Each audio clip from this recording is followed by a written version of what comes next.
सबको राधे राधे। वैदिक astrology channel में आप सबका स्वागत है। मेरे पास एक कुंडली आया था शीतल जी का कि ये पहले जॉब करती थी, इनका फ़िलहाल में जॉब छूट गया है। तो ये मुझसे कुंडली एनालाइज़ करवाने के लिए आई थी।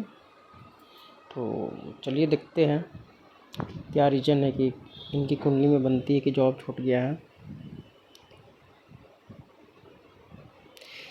इनकी जो कुंडली बनी वो बनी मकर लग्न की, जो कि शनि का राशि है, और शनि खुद जाकर के बैठा है थर्ड हाउस में, जो कि गुरु की राशि है। और इसमें देख सकते हैं आप, सूर्य नीच का होकर के बैठा है 8 डिग्री तक।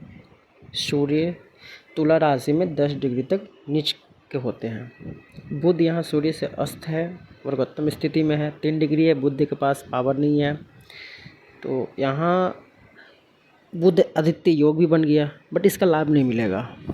और अगर आप शुक्र को देखें, ये भी बुध की राशि में, कन्या राशि में नीच का होकर के बैठा है 1 डिग्री में, तो इसके पास भी पावर नहीं है। हालांकि नीच का है तो रिजल्ट ये कुछ खास बढ़िया देगा नहीं, क्योंकि नीच के ग्रह ज़्यादा बेटर रिजल्ट नहीं देते हैं।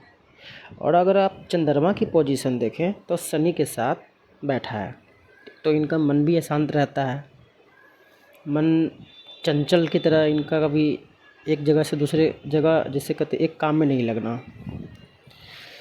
और गुरु की बात करें तो द्वादश भाव में अपनी राशि में होकर के युवा अवस्था में 18 डिग्री पर बैठे हैं।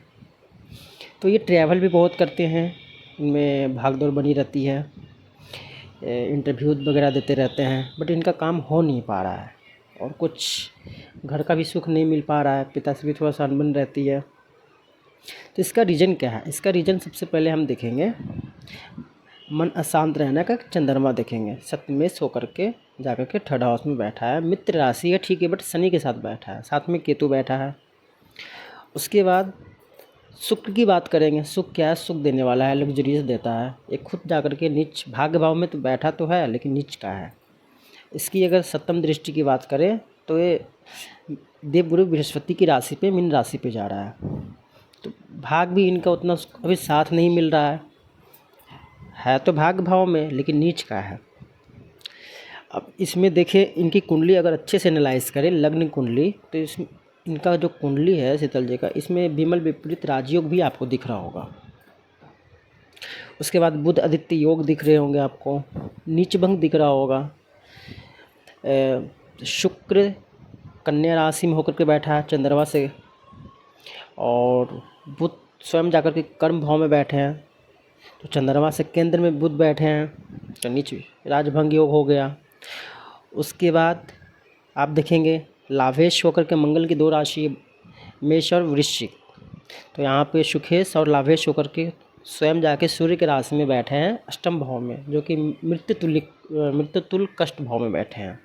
तो इनका कहना है कि कभी अचानक कष्ट भी चलाता है। जैसे उसके बाद जब मैंने इनके D9 चार्ट को ओपन किया, एनालाइज किया, तो ये जो इनकी कुंडली बनी है वृषभ लग्न की बनी, मंगल स्वयं जाकर के लग्न में बैठा है।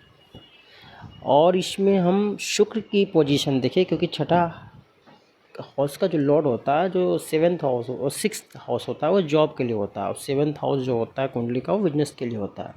तो इसमें 7th हाउस में हमने देखा केतु के साथ बुध विराजमान है। अगर आप शुक्र को देखेंगे, वो जाके मकर राशि में भाग्य भाव में चंद्रमा के साथ विराजमान है। तो इनका यहाँ पे कुछ ठीक है, मतलब ज़्यादा तो नहीं कह सकते, क्योंकि इनका बेस कमज़ोर है, तो थोड़ा बहुत भाग्य मिल जाता है। मतलब ये जॉब मिले भी तो 15 दिन, 18 दिन या 20-25 दिन में इनका छूट जाता है। उनका रीज़न ये है कि जब मैंने इनका चलित कुंडली को ओपन किया, इसमें इनकी कुंडली बनी मकर लग्न की, शनि स्वयं की राशि में धन भाव में बैठे हैं।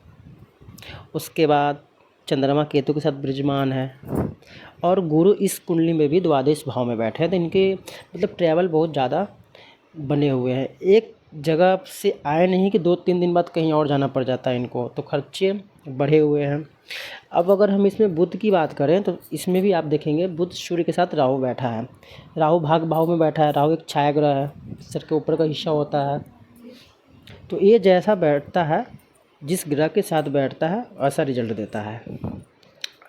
अगर गुरु की दृष्टि की बात करें तो 5, 7, 9, तो क्या इसकी दृष्टि 6th हाउस पे आ रहा है? नहीं आ रहा है। मंगल स्वयं जाकर के कर्क की राशि में नीच क्यों होकर के बैठा है? मंगल कर्क की राशि में नीच का होकर के बैठा है, जो सप्तम से यहाँ, ये मांगलिक भी वैदिक एस्ट्रोलॉजी में माना जाता है। उसके बाद शनि की दृष्टि देख लेते हैं, 6, 7, 7वीं दृष्टि शुक्र पे है, मित्र राशि है, तो आय में वृद्धि तो कर देंगे चलित कुंडली के हिसाब से। 9, 10, 10वीं दृष्टि इनकी लाभेश भाव पे जा रहा है, तो लाभ इनका कहना कहीं ना कहीं से हो जाता है, बट 10-20% एवरेज लेके चलते हैं।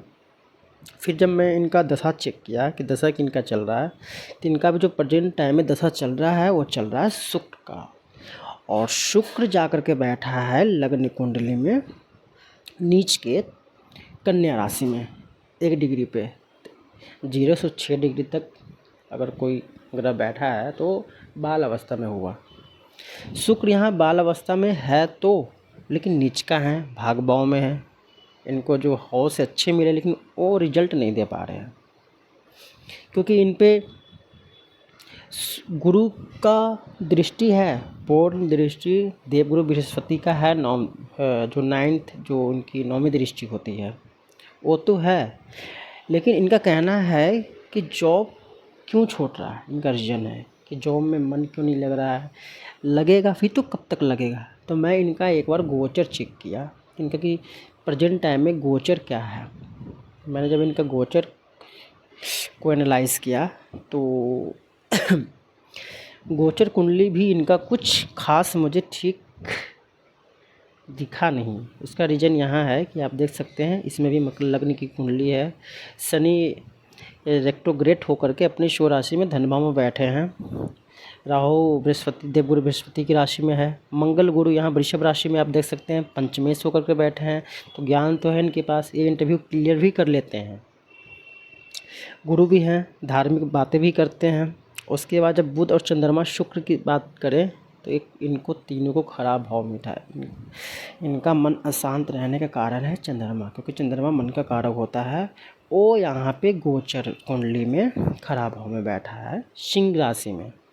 सूर्य कर्क राशि में बैठा है, तो यहाँ एक दूसरे का राशि परिवर्तन तो है, तो ये तो अच्छा ही हो गया। बट चंद्रमा का जो भाव मिला है अष्टमेश मृत्यु तुल कष्ट भाव, वो खराब मिला। चंद्रमा एक भाव में एक राशि में 2.5 दिन तक संचरण करते हैं, क्योंकि चंद्रमा एक ऐसा प्लेनेट है जो बहुत तेज़ी से राशि परिवर्तन करते हैं, इनकी स्पीड ज़्यादा है। उसके बाद अब शनि की बात कर ले, स्वयं के राशि में रेट्रोग्रेड होकर के बैठा है। फिर जब मैंने वापस से इनकी कुंडली खोला D10, क्योंकि मैं एक कुंडली के ऊपर डिपेंड नहीं करता, मैं जब तक पूरा अच्छे से डायमेंशनल चार्ट को एनालाइज नहीं करता तब तक मैं अपना ओपिनियन नहीं बताता। तो जब मैं इनका D10 चार्ट को ओपन किया तो D10 में देखा कि कर्क 6ठे हाउस का मालिक हैं और चंद्रमा खुद गुरु के साथ बैठे हैं। ये अच्छा है, गज केसरी योग हो गया। चंद्रमा गुरु के साथ बैठे हैं तो गज केसरी योग हो गया। मिथुन राशि है, पंचम भाव है, त्रिकोण का भाव है, ये सही है। अगर दृष्टि देखें चंद्रमा गुरु की, सप्तम दृष्टि लाभ भाव में जा रहा है, खुद के राशि पे गुरु को जा रहा है, सूर्य बैठे हैं, तो लाभ में कभी कमी नहीं होगी। तो ये कब होगा, कब उनके लिए ऐसा टाइम आया कि जॉब करेंगे तो प्रॉपर उनका जॉब छूटेगा नहीं, मन लगेगा। और 10D में भी देखेंगे कि मंगल 6ठे हाउस में कन्या राशि में है, ये मांगलिक भी है, मैं कह रहा हूँ ये मांगलिक है। और सुखेश होकर के सुख अपने ही घर में बैठे हैं, तो इनको सुख तो मिलेगा पर कम मिलेगा। बुध वृश्चिक राशि में कर्म भाव में बैठे हैं, तो इनको कर्म के द्वारा फल कम मिलेगा, ये जो मेहनत कर रहे हो उसका रिजल्ट कम मिलेगा। शनि को आप देख ले पोजीशन द्वादश भाव में अपने राशि में बैठे हैं, तो इनका मैंने कहा था खर्चे तो रियल में बढ़े हुए हैं, खर्चे तो रुकने वाले हैं नहीं। उसके बाद गुरु सप्तम 8-9 लग्न पे जा रहा है, गुरु का पूर्ण दृष्टि 9 जो होता है, तो शरीर से भी ठीक है बट इनका मन अशांत रहता है। क्यों? राहु के साथ मंगल बैठा है, राहु वैसे भी दिमाग को बहुत भ्रमित करता है, क्योंकि राहु का जो पोजीशन होता है हमारे बॉडी में वो गले के ऊपर होता है, तो ये माइंड को भी रिप्रेजेंट करता है, कंट्रोल करता है। उसके बाद नौमांस D9 मैंने फिर से देखा, इसमें भी बुध, यहाँ पे देखा जाए तो बुध की 2 राशियाँ हैं। इसमें एक धन भाव मिला है, एक पंचम भाव मिला है। धनेश और पंचमेश खुद जाकर के 6th हाउस में राशि में बैठे हैं। और शुक्र की बात करें, वो चंद्रमा के साथ मकर राशि में भाग भाव में बैठे हैं।